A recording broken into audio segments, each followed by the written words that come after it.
The SHM Financial Group has been providing investors in South Jersey with financial strategies and solutions since 1958.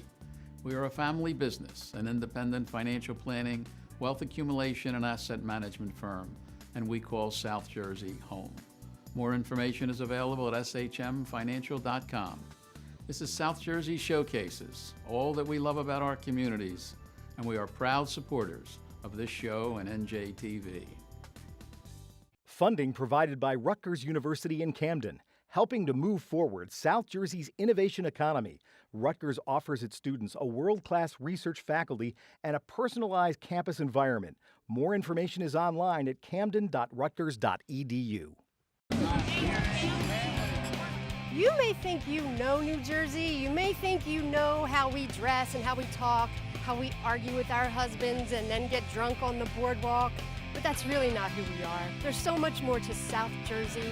We have everything all in one place. We have museums, we have beaches, we have farms, we have great neighborhoods. There's so many reasons to live here and visit here, and we're gonna show them all to you.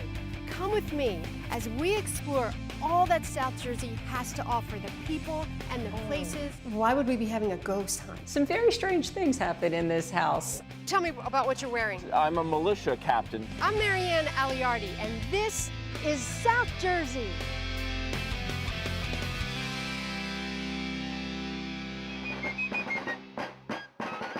I'm in Haddonfield, and we've gone back in time to the American Revolution.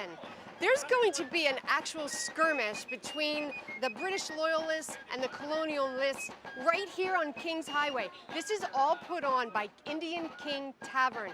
First person to greet you at Indian King Tavern is Philip Zobish. He's today's town crier. Hey, beware, the British are coming! Town criers go back 500 years in all the countries in Europe, and basically they told the news.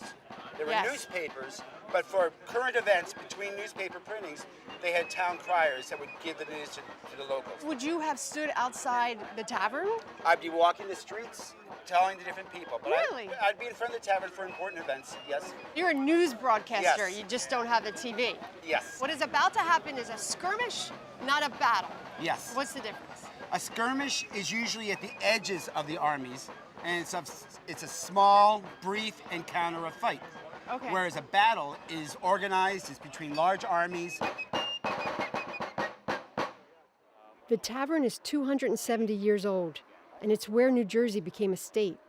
Natalie Renock is our tour guide, and she's dressed for the era. What room are we in right now? So this is the public dining room, and this is where middle-class gentlemen would come to take their meals. No women, gentlemen? Not generally. The only women that would be in an inn and a tavern of this sort would be the women working here. Was this also an inn? Did people stay overnight? They did, in fact. This was an inn and a tavern, and so gentlemen would stay overnight, and food was prepared here as well. The museum offers guided tours Wednesdays through Sundays, and you can see all the rooms in the house, like the kitchen with its period food and cooking tools. Our next stop has been called the Facebook of the tavern. People met here to play games, catch up with each other, and get information. This is the bar. This is the bar room. And that is actually the bar. Well, this is where the story, or where the word bar room came from, because the 'cause it had innkeeper would bars. lock this up overnight to keep the liquor safe from I the did guys who were not staying know that. upstairs. So Oh thus the term bar room. And there was someone who tended the bar, and There he was is. the bartender. Yeah, during operational hours, certainly men would come here to partake in ale, punch. The inn, or our tavern, actually did have a distillery and a brewery on the premises. Really? So we brewed our own beer and had our own distilled spirits. I'm guessing if women weren't allowed in the dining room, they sure weren't allowed in the bar. Yeah, it just wouldn't have been appropriate for a woman of that time to be seen in a place like this. Yes. Certainly the women who worked here that were serving, it would have been appropriate for them to be here, but a lady wouldn't have been seen in here. In a second-floor room in the tavern, legislators voted to stop being a colony and become a state. They met in this small room because Trenton was occupied by the British. A lot was decided here, and it really shaped the state. The skirmish is about to get started, so I need to find my spot outside. But first, Paul Lone has taken command. It's going to be a simulation Yes. of an 18th century skirmish. The men will be fighting as they would in that time period, firing volleys at each other, trying to maneuver for an advantage on the ground. Yeah. And the luckiest troops and the best disciplined troops are going to win the day. Tell me about what you're wearing. I'm a militia captain today. Okay. And so I'm wearing, like many of the men, a very simple hunting shirt, something I would have brought from home. And I have some nice small clothes as well. Yes. I'm carrying the badge of my rank, Yes. so that when I have it at my side, my commanding officer can see where all the officers are, Okay. because it sticks above the muskets of the men. Okay, but you don't have a musket. I'm not allowed to have a musket. Why's I'm an that? officer. My job is not to be fiddling around with loading a musket or a pistol and firing it. My job is to control the men under my command. You, Paul. Yes? How do you know all this? How did you get to do all this? And if someone wants to do it too, what do they do? I'm have always been interested in American history and Yes. military history, Yeah. and I started 45 years ago, and once I got involved, I found how fascinating it was, how interesting. The goal of our organization is to call public attention to historic sites like the Tavern. Yes. I mean, it's amazing that South Jersey residents and most people don't understand the amount of history Yes. that's right outside their front door. I can't wait to see it, and I know it's starting any minute because the streets are lined Yes. with people. Isn't that fantastic? Good luck. Okay, thank you. Well, good luck. I don't know Yes. if it's going to help you at all. Well, I don't know either. South Jersey played such a big part in the American Revolution, and it's interesting to see what that history may have looked like. We're about to start. Take game. Fire! Half-cock fire. I wasn't expecting it to be so loud, but what a great thing to see. Prepare to fire by ranks advancing! It's funny. Every time a British soldier falls, the crowd cheers, and they boo when an American soldier falls. Everyone here is loving U.S. history. You can do this. You can watch history come to life too, right here in South Jersey.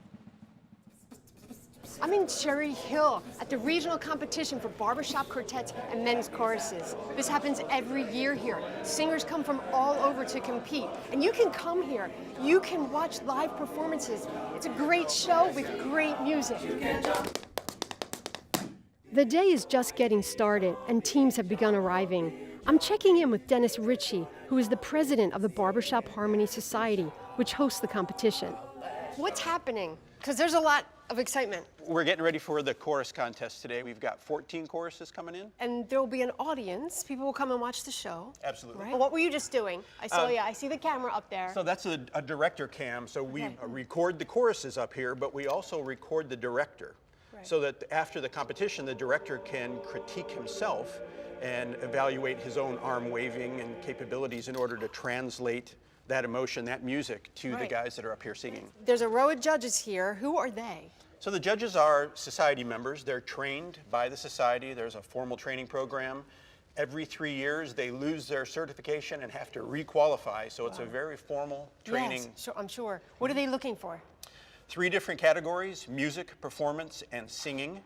Music guys are looking at the arrangement, making sure it's in the barbershop style. Right. Performance, they're looking to make sure that it's from the heart. Yeah. And then in the singing, it's free resonant voices that are making beautiful music. The teams who are competing, where do they come from? They're from the New York, Long Island area, down through eastern Pennsylvania and New Jersey. Most of the teams have made it to their warm-up rooms, and they're getting in some last-minute practice. A number of choruses are from South Jersey. One is the Cherry Hill Pine Barrens. Their director is Rich Gray. This is a really big group. We have about 33 or 4 today. Yeah, we've been growing for the last 5 years from about 20. Nice. And a little bit each year, getting That's bigger great, and 'cause bigger. is that unusual for men's choruses to be growing? Well, it's a goal for sure. Oh, of we always course. try to grow, and we want to share what we do with everyone else, and we Yeah. always keep the door open for new members. Yes. And, a lot of people think you have to read music to be a part of this, and you really don't. Most of our guys don't read music. Yeah. A few of them don't even read, period. But I'm finding I love the music. It's so nice. It takes you back. it's a unique thing because so many of our songs come from past eras, but of multiple genres. So you'll hear songs from country, you'll hear songs from the big band and Frank Sinatra and that sort of thing. And then you'll hear, Beach Boys and Beatles and a little bit of everything. And it's very entertaining because showmanship is a big part of it. Very big piece. We try to separate ourselves from other choral genres with that performance element. Right. I always say, look, we don't want to give recitals here. We want to give performances that are exciting and that move people. And so it's a big part of how we're judged in our competitions, but more importantly by our audiences everywhere. We want them to enjoy what they hear, to take them back to a certain place or time with the songs we sing and really be moved by it. So. I imagine with a group so large, some of them are really comfortable with the showmanship and some of them, are they uncomfortable? Oh yeah, we've got a couple guys that struggle with that. Look, we're guys, and it's a lot, emotion and that physical, performance piece is foreign to us a little bit. I directed a ladies chorus years ago, and it came very natural for them. How about that? And so by contrast, what they did very naturally is a struggle for us, but we work hard at it, and we put out a good product. I love it. It's wonderful to see everyone. Yeah. And that you're all from South Jersey. I love that. Primarily the Cherry Hill area. Yeah, that's fantastic. Good luck. Thank Good you. luck. I will see you all later. Okay. All right, boys, back to work.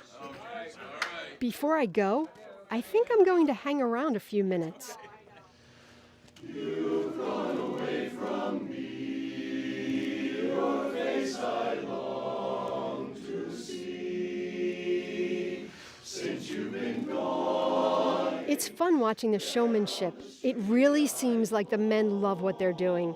I'm off, and if I can find the right room fast enough, another group from South Jersey, the Greater Atlantic City Boardwalk Chorus, is set to go on stage soon. I'm hoping I can talk to their president, George Feldner, before they leave. So beautiful. Oh, I'm glad so to hear beautiful. Glad to hear that. So tell me, how did you get involved in this, and who are these people? Like, where does everyone come from? Well, they come from all walks of life. I mean, our director is a nurse, believe it or not. Really? We've got people here that are international salespeople, fellow owns a machine shop, all different You just occupations. love to sing. They love to sing. And you love the music, too. We love the music. Yeah, it's barbershop, beautiful music. It's got beautiful harmonies, got beautiful overtones and undertones. Yeah. And it really is something that most people relate to almost immediately. Do you perform outside at other places? Yes. We perform for hospitals and senior citizen homes and municipalities. As a matter of fact, we even performed for the Miss America pageant a few years back. The Atlantic City Chorus is accustomed to special appearances, and that's a good thing because it is almost time for their competition performance. They will be first to perform today, and I'm going to walk with them to the stage. They're pretty relaxed considering it's only minutes till they go on. Good luck. They'll sing 2 songs they've chosen as their best. I think this is nerve-wracking and exciting all at the same time, and I'm not even going on stage. Here they go. Put your hands together for none other than the Boardwalk Chorus. Blue skies above, everyone's in love.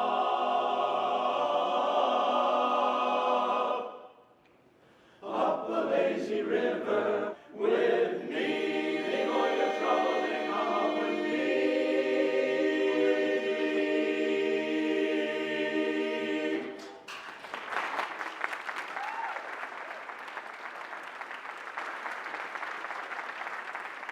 You guys did great. You sounded beautifully. I worked out well. How's the audience? The audience was fine. And you started the day beautifully. Yes. It's really great. Everything worked out. I'm so glad. You were wonderful. Thank you. It's Thank great to you. hear. I could listen to you guys sing all day. It's time for Cherry Hill to perform. I'm going to watch this one from the audience. You've gone away from me, your face I long to see.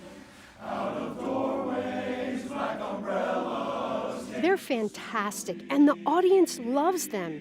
The entire competition is a long, fun day, packed with wonderful entertainment. And all this beautiful harmony, it's happening right here in South Jersey.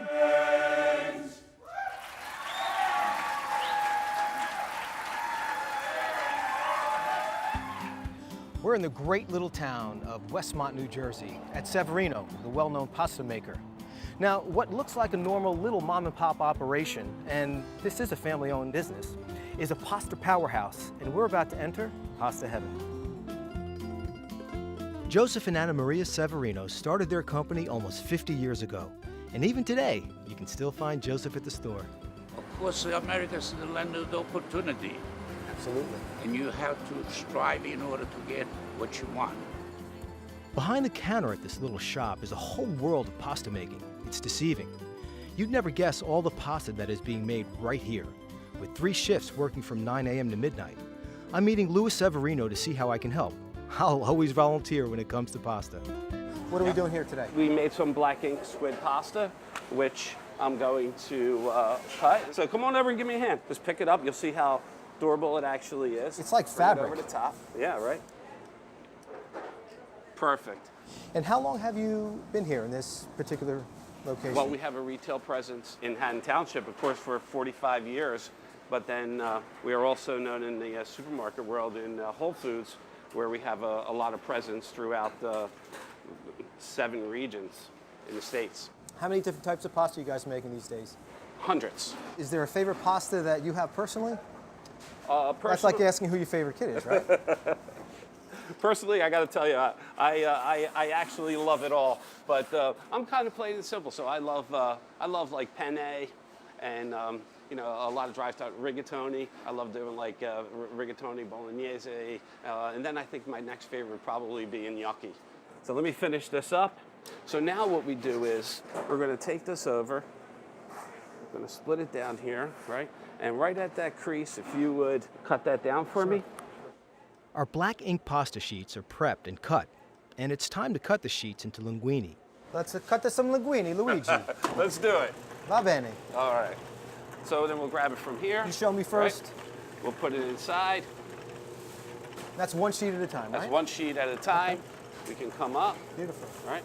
Looks like and hair. Then we'll drop it right in the box. There we go. Great job. Look at that. Bravo. Bravo, bravo. Grazie, grazie. The other side is where dry pasta goes through a process called extrusion. In very simple terms, that's how the pasta gets its shape. So what I'm looking at up top when I'm seeing this is I have a 100% semolina flour in here with water. This machine is just based with water. And we're bringing it through the front, and it's getting extrusion through the brass dies. And what I'm doing here is I'm regulating the pasta going into the extrusion part. So what you see coming up in front of you is ABC 1, 2, 3. It's part of our kids line. It feels like it's almost dry coming out. Why is that? That's correct, because underneath we have a series of fans that come up and blow air and sear the pasta a little bit in order for us to spread it around without disfiguring the pasta. So we get spread out, and then from there we get it and we bring it into the dryers. So what's down the road for Severino? Where do you see the company going? We're looking actually at an expansion to bring our warehouse and our manufacturing plant together in one location, because now we are not. We're looking to bring that there, and our offices all under one location. We plan to do more markets, more stores, and just get out there and sell pasta is what we do. Luigi, you've been working me to the bone here, so you mind if I stop and do a little shopping? Absolutely. You did a great job. It was a pleasure having you here. Thank you, my friend. Thank you. Can't wait for dinner. I can't get over how much this marketplace has. Cheeses, incredible breads, salami, hot soppressata. I think I'll be having a fine dinner tonight. Buon appetito. And now the fun part. I get to go home and enjoy this with my family, with a taste of Italy right here in South Jersey. I'm in Fieldsboro at White Hill Mansion, and this may look like a historic building in need of some restoration, and it is, but it's so much more, and that's why tonight we're going on a ghost hunt. The mansion was built in 1723 by Thomas and Mary Field. Folklore says the house was once a bordello, a hangout for gangsters, and a speakeasy during Prohibition. Drug sales went on, and several people are rumored to have been murdered inside the house.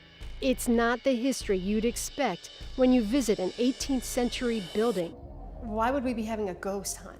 Some very strange things happen in this house. To go with the strange history. Well, you know, since the house is so old and so many people have come through and so many things have happened here, good things and bad things, it seems to reason that the energy would be left behind. Across the hall there, in the top of the stairs, I had a conversation with a gentleman named Thomas that I think was Mary's second husband, who died in 1788. How? How did you have a conversation? We were having a paranormal investigation, and they put a recorder on the floor and another instrument, and they told me to ask questions. So I did. And I said, "What's your name?" And then they tell you you're supposed to count to 5 to give them time to answer. And this whole time I'm thinking this lady's crazy. But anyway, I did it. Yeah. And I asked, "What's your name? Did you live here? Did you work here? Why are you still here?" And then when we were finished, we brought the tape into this room. And when we played it back and I said, "What's your name?" a man's voice came back and said, "Thomas." But you couldn't hear him? No, I couldn't hear him when I was asking the question, but I did hear it on the tape. And he said that he used to live here and that he's here because he likes it. Occasionally people will say they feel like a small child has taken their hand and is holding their hand. Yeah. And I've had a lot of psychics, people that are sensitive to those kinds of things, tell me they see Mary Field sitting at a desk over here and crying, and she's apparently writing a letter to someone. And they all see it? I've had several people tell me that. That's what's strange, yes. That I have people come in and they'll tell me the same stories over and over. Would you like to see the bathroom, which we've nicknamed the Bloody Bathroom? The Bloody Bathroom? The Bloody Bathroom. I don't know if I want to see the Bloody Bathroom. Sure you do, okay. Come on. All right. I'm following Loretta, but I'm really not sure I want to see the Bloody Bathroom. It just doesn't sound good. This is the Bloody Bathroom. This is the Bloody Bathroom, yes. I don't think I want to know why, but tell me why. Sure you do. Yes, why? We've heard more than one story about, for some reason, someone had their throat slit in the tub. In this tub? In this tub, yes. Oh. Yes, and we've had psychics and sensitives and what have you that have come in, and some of them won't come in this room. They won't even come in. The room I just came in. Yeah. They'll say it feels heavy, they feel nauseous, they have a headache, they don't want to come in. They'll tell me that the tub is full of blood. We have... Oh. These are different people. Oh, yeah. Different times. Oh, yes. And they say that the tub's full of blood. Yeah. Okay. Yes. Yeah, I've had that. I've heard that story from 6 or 7 different people. What happened in this tub? The brothel, the women, yeah. It was sex trafficking, it was human trafficking. They were here against their will. Yeah. And this young man apparently wanted to take one of them away. So I'm guessing that the person that was running the brothel slit his throat because he was trying to take this girl away. Okay. Yeah. We can leave the Bloody Bathroom right now. Okay. We are headed to the 3rd floor attic. This is where the brothel was rumored to be and where 2 women are said to have died. One by hanging herself and the other was beaten to death. So this mansion is definitely the place to have a ghost hunt. And I guess I'm as ready as I'll ever be. What happens at a ghost hunt? We break up into little groups, go to different parts of the house, and pretty much sit around in the dark. Okay. You have equipment that will go off if something comes near you, it'll light up. Okay. Generally, we have recorders, and a lot of times when you play it back, that's when you hear the voices. Okay. While it's happening, I may have no idea it's happening. You may not have any idea, but then again, you may. All right, so let's see what we hear tonight. Okay. Okay. Great. Let's go. You lead the way. Okay. I'm not going anywhere by myself. The hunt will be going on in different rooms of the house all night long. Of course, we're going to the darkest room in the house, the basement. Dawn Reichert is a paranormal expert, and she'll be running the ghost hunt. Why would there be so many spirits in one house? Why are they all here? There was so much activity through so many years between the restaurant and, well, the speakeasy and the war, and there were so many secret meetings down here. We also know that Sammy the plumber used to bring his girlfriend here for meals. Who's Sammy the plumber? He was the guy that Tony Soprano was written about in The Sopranos. Okay. He was actually a real guy. Yeah. And this was his favorite restaurant. Okay. So we do know there were some very shady deals down here. Right. So tell me, what should I expect? What's about to happen? Well, you never know. Right. Yeah, it's like a box of chocolates. So we could get something from the Revolutionary War, or the 1920s, or the 1960s, or from 3 weeks ago. Who knows? Okay. So we shut the lights off, and we sit down and we ask questions, and we try to get them to answer back. Okay. Should I be scared? No. No. No one's ever been hurt. Right. Surprise. I have no fear that I'm going to be hurt. No fear. So what is my fear? I'm fearing that I'm going to be freaked out. Right. And think, what's happening. I don't know what's going on. Right. Because it's so Suspecting odd. something is haunted is a lot different than experiencing a haunting. Yeah. That can be a little surprising. What do I do? I just sit down. Sit down right over there. Okay. Dawn wants me to sit where I'm comfortable, but I'm not going to lie. I think that would be my car. We are in complete darkness. I can hardly see the people sitting next to me. I can hear them, and I can see the sensors on our table. They do go off sometimes when someone speaks. If you want to come out and play, come out now. Dawn would say that's an energy responding. I've never done this before, and it's a little unnerving, but it's also interesting. I'm going to stay and see what else happens. Does anybody else want to play? The ghost hunt is still going on, and I'm gonna go to another room to continue. I'm not gonna go to the bloody bathroom, but I'm gonna find another place. You can do this. White Hill Mansion has public ghost hunts once a month. You can come and have a ghost hunt of your own. From small town shopping to large scale retailers, Camden County businesses offer everything you're looking for. By shopping in Camden County, you're promoting local job growth, plus you're saving time, money, and our environment. So take the pledge to support our community. Shop local, shop Camden County. For more information, visit shopcamdencounty.com. Funding provided by Rowan Medicine, providing health care throughout South Jersey for nearly 40 years. Our healthcare team provides comprehensive, high-quality care for the entire family. To find out more, visit rowanmedicine.com. And Virtua, helping you be well, get well, and stay well through primary and specialty care, urgent care, and 24/7 emergency care for children, teens, and adults. More about all of Virtua's services is online at virtua.org.